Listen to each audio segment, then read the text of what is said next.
Yesterday afternoon, I got a message from a contact, someone I've known for about 2 years. He's in industrial procurement for a manufacturer in the Midwest. The message was just 3 sentences. We can't get a quote. Nobody's answering. Even the backup channels are quiet. And that was it. No explanation, no follow-up.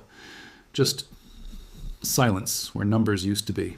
I sat with that for about 20 minutes before I started making calls myself. And what I found wasn't panic. It wasn't a sudden price spike or even volatility. It was absence. And if you've been watching markets long enough, you know that absence is often louder than any headline. Let me walk you through what happened, what didn't happen, and why the thing that didn't happen might matter more than anything you will read on a financial terminal this week. It started with an announcement from China's State Administration for Market Regulation. They published a directive that barred 44 companies from what they called irregular market coordination activities related to silver. These companies cover refining, fabrication, and distribution. The language was bureaucratic, the tone was administrative, there was no drama in the text itself. But what happened next is where the real story begins. Within 6 hours of that announcement, I watched the bid-ask spreads on physical silver contracts in Shanghai start to widen. Not collapse, not explode, just widen. Now, this is a subtle thing, but it's a huge signal. It tells you that someone or some group has stopped providing liquidity. They've stepped away from the market. By the next morning, it got even stranger. Certain contract months weren't pricing at all. You could see a number on the screen, but when you tried to transact against it, nothing moved. It's like watching a heartbeat monitor go flat while the patient is technically still alive. The system shows a pulse, but there's no actual blood flow. So I reached out to another contact, someone who works in metals logistics. He's the guy who physically moves material between vaults, refineries, and ports. I asked him what he was seeing on the ground. He told me his system showed available inventory, but when he tried to lock in tonnage for a client, the confirmation never came back. He said it felt like the valve had been turned off, but nobody had bothered to update the pressure gauge. And that's when I started to understand what was really happening. Thought, why the silence matters. Silver doesn't move like gold. It's not a reserve asset. It's not held by central banks in the same way. It's an industrial metal with a monetary history, which makes it strange. It sits in a category that most people don't think about until it's not there. Solar panels need it. EVs need it. Electronics need it. And about 60% of annual silver demand comes from industrial applications that can't substitute it out without retooling entire production lines. China refines roughly a third of the world's silver. But more importantly, Chinese entities control a significant portion of the logistics, warehousing, and forward contract infrastructure that allows the rest of the world to access that supply. When you see a price on your screen for silver, you're not looking at the metal. You're looking at the agreement that someone will deliver the metal to you under certain conditions at a certain time. What happens when the entities who facilitate that agreement are no longer allowed to coordinate? You get what we're seeing now, prices that don't move, quotes that don't populate, contracts that exist on paper but can't be executed in reality. I want to be very clear about something. This does not look like a market discovering a new price. This looks like a market being told to stand down while decisions are made elsewhere. Containment versus discovery. There's a theory in market structure that says real price discovery happens when participants are free to express their view through action. They buy, they sell, they hedge, they arb. The price moves because information is being processed in real time by people with capital at risk. But there's another kind of price action. It's what happens when someone with authority decides that discovery is inconvenient. They don't ban trading. They don't halt the market. They just remove the participants who make the market function. The price still prints, the chart still updates. But nothing real is happening behind it. What we're watching in silver right now feels like the second thing. On the day the ban was announced, silver was trading around $74 on most exchanges. It had been climbing steadily for weeks, driven in part by supply concerns, in part by renewed interest in hard assets, and in part by tightness in the physical market that had been building since late last year. Then the announcement came, and the price didn't crash, didn't rally, it just froze. I checked futures volumes. They were lower than normal, but not dramatically so. I checked options flow. There was activity, but it was defensive.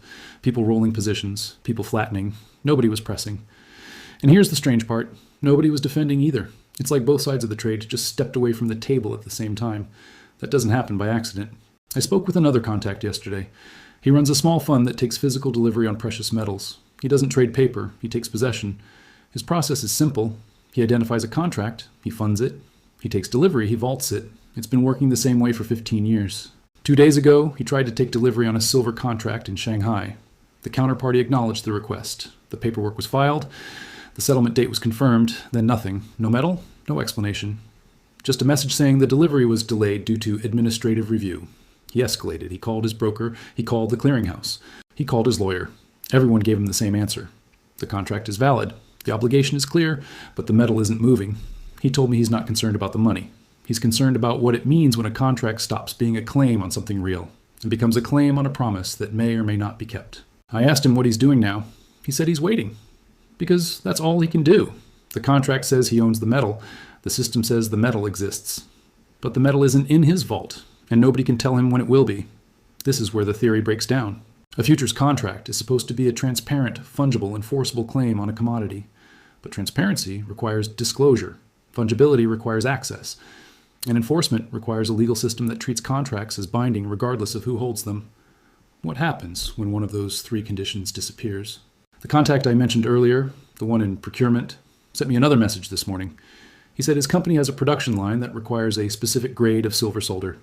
They've been sourcing it from the same supplier for 8 years. The supplier buys refined silver from a Chinese distributor and fabricates it to spec. The order was placed 3 weeks ago. It should have shipped last week. It didn't. When my contact called the supplier, he was told the distributor couldn't fulfill. Not wouldn't, couldn't. The distributor was one of the 44 companies named in the ban.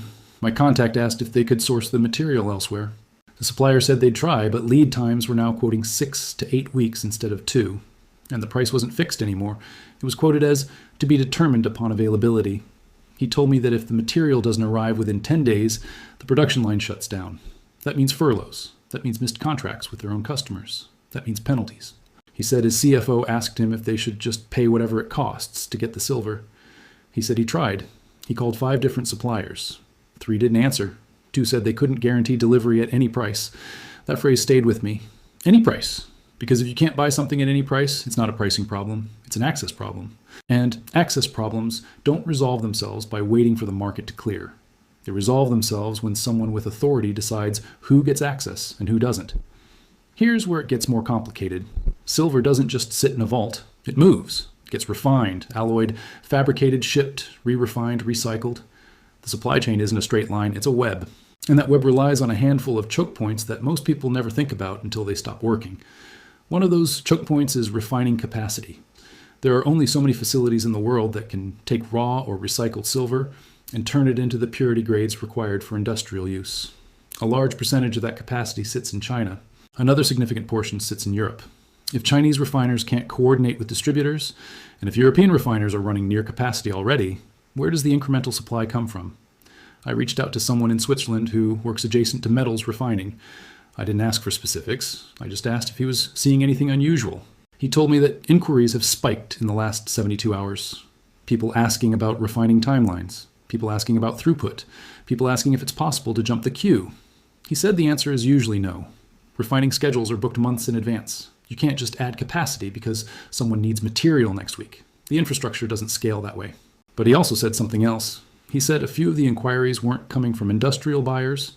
They were coming from entities that normally don't touch physical metal. Funds, trusts, institutional accounts that usually trade paper. He said it felt like they were suddenly trying to verify that the metal they thought they owned could actually be accessed if they needed it. That shift from assumption to verification is often the first sign that confidence in the system is starting to crack. I don't know what authorities in China are planning. I don't know if this is a temporary measure or the beginning of a longer restructuring. What I do know is that when you remove liquidity providers from a market and then keep the price stable, someone is managing that outcome. It could be state-owned enterprises stepping in to provide the missing bids and offers. It could be algorithmic trading systems that haven't updated their models yet. It could be market makers who are waiting for instructions, but it's not natural, and it won't last. At some point, one of 3 things happens. Either the banned entities are quietly allowed back in under new terms, or new entities are designated to replace them. Or the market fragments and prices start to diverge between what's quoted on a screen and what people are actually paying in private transactions. If it's the third option, that's when things get interesting. Because once price discovery moves off exchange, it becomes impossible to know what anything is really worth.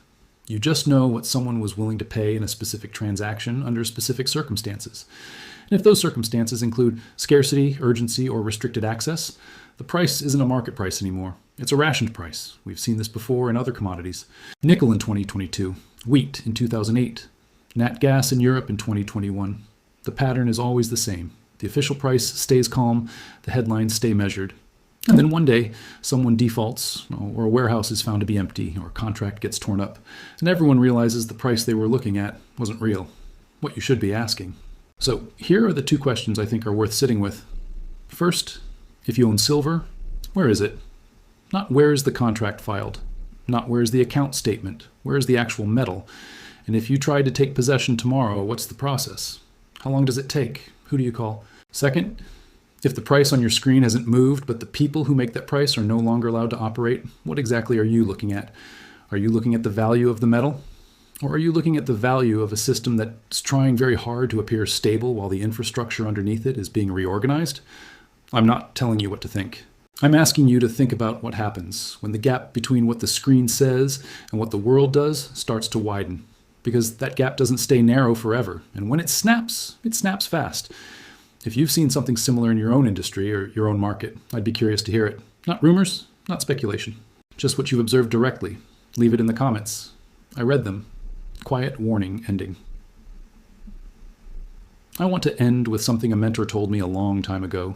He said the most dangerous phase of any market dislocation isn't when the headline hits. It's the 72 hours before. Because that's when decisions are being made by people who have information you don't. And by the time the decision becomes public, the opportunity to act on it is already gone.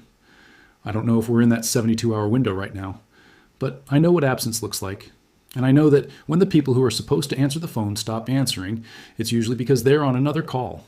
A call you're not on. A call where someone is deciding what happens next.